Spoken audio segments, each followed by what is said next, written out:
Sous la marque Stone & Style, Ebema fabrique des produits de qualité pour le jardin, la terrasse et l'allée.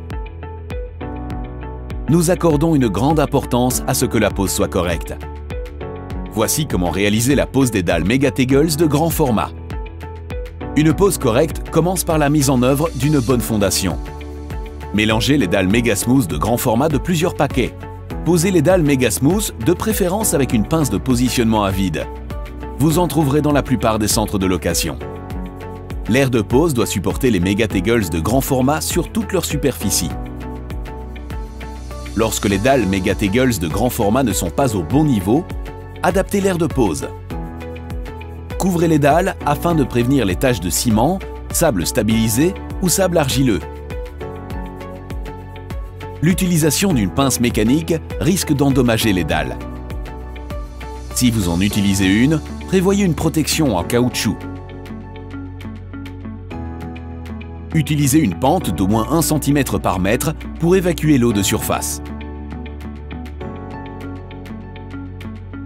Si vous posez les dalles Megateagles de grand format sur une allée carrossable, utilisez exclusivement des dalles de minimum 8 cm d'épaisseur. Prévoyez aussi des bordures afin que les dalles ne puissent pas glisser. Remplissez les joints de sable de quartz blanc, putt et lavé. Attention, les dalles Megateagles de grand format ne peuvent pas être vibrées. Pour les terrasses, il n'est pas nécessaire d'ensabler les dalles Megateagles de grand format. Elles restent bien en place sous l'effet de leur poids de 140 kg par mètre carré. Les bordures reposent toujours sur un lit de béton maigre.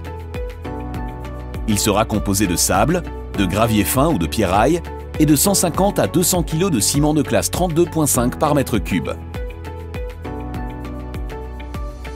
Le béton assure le contrebutage de la bordure. Les bordures sont enterrées d'au moins 1/3 dans le sol et ne les serrez pas trop les unes contre les autres. Plus d'infos, rendez-vous sur www.stone-style.com.